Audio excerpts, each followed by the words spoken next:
asambleísta. Tiene la palabra el asambleísta Helmut Calle.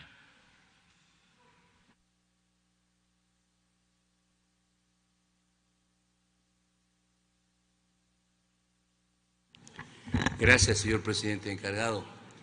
Efectivamente, debo comenzar felicitando a la Comisión de Transporte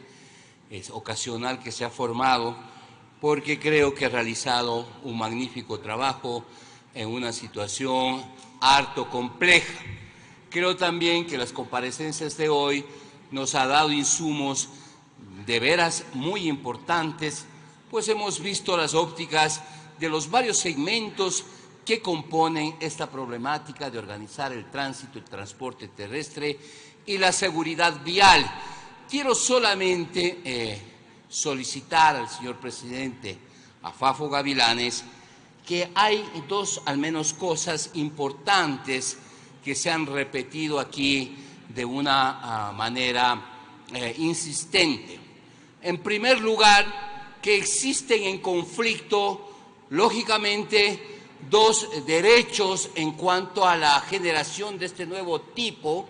Fafo no lo quiere hablar como modalidad nueva de transporte, sino como tipo del transporte comercial que tenemos para resolver una situación que significa dotar de transporte a los sectores de difícil acceso, lo que se había llamado en tiempos atrás el transporte de carácter comunitario, porque es en las comunidades alejadas de los centros parroquiales y también de los centros cantonales en donde de suyo se ha visto esta dificultad. Ahí el vecino que tiene simplemente una camioneta con un balde, sea de doble cabina o no, siempre hacía el favor de bajar hacia la parroquia a los niños el rato de la escuela o a los habitantes para poder bajarlos al mercado a comercializar sus cosas. Las grandes empresas reguladas, el transporte público formal, considera, y de hecho que creo que en muchas de las ocasiones, no es rentable, no es sustentable económicamente el tener un transporte que efectivamente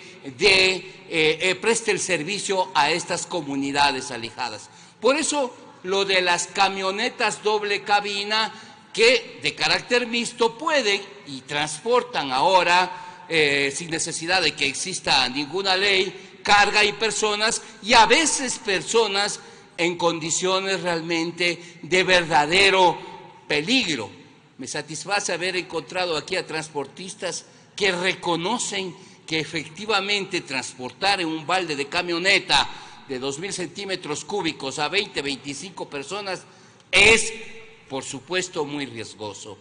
Pero claro, viene el tema de que al haberse formulado este transporte urbano-rural como una solución para dotar de transporte a ellos, se está afectando otro segmento del mercado, que es el taxismo, que también tienen buenas razones y que los han expuesto de manera magnífica acá, de que efectivamente por la falta de control, y nunca va a haber un control exacto y permanente, para que después de este transporte urbano-rural que deja, por ejemplo, en el mercado mayorista de una ciudad, pues no tengan la tentación de taxiar un poco al regresar, o mientras están llegando a su destino, también hacer las veces de un taxi ruta, que sería afectar los legítimos intereses también del taxismo.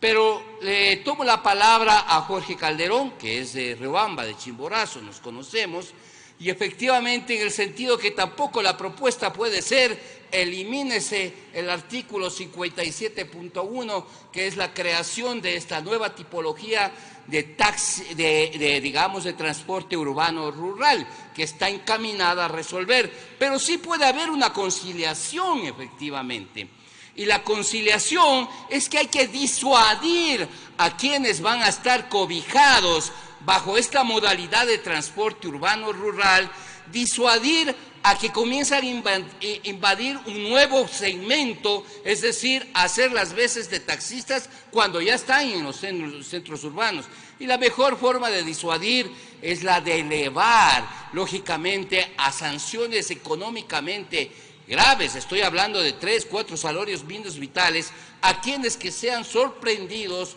por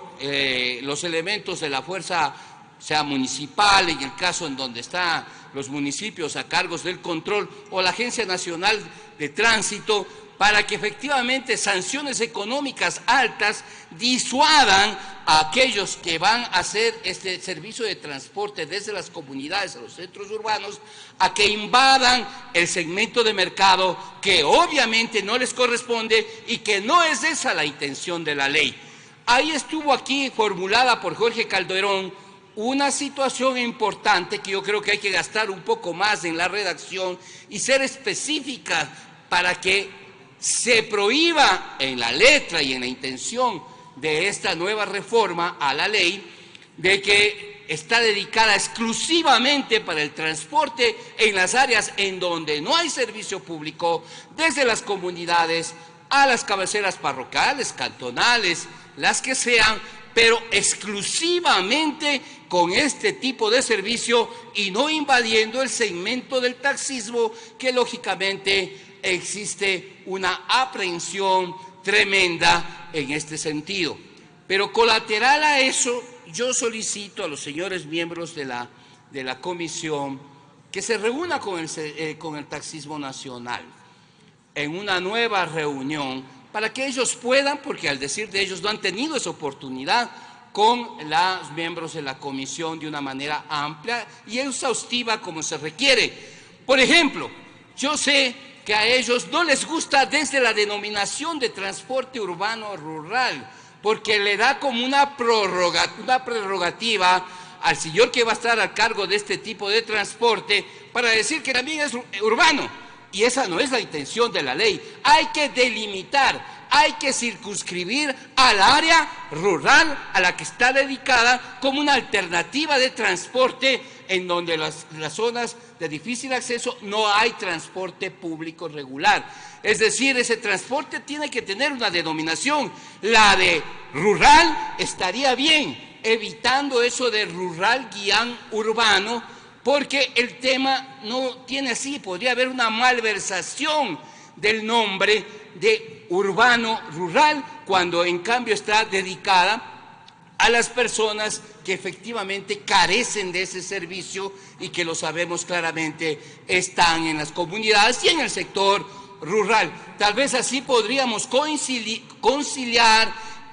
los justos intereses que ambas posturas aquí hemos escuchado y que creo que son de fácil resolución, porque han hecho, como digo, un buen trabajo los miembros de esta comisión, a los que termino reconociéndoles y pidiendo estos dos aspectos sean incorporados en su discusión y en la presentación del segundo informe definitivo. Muchas gracias, señor presidente.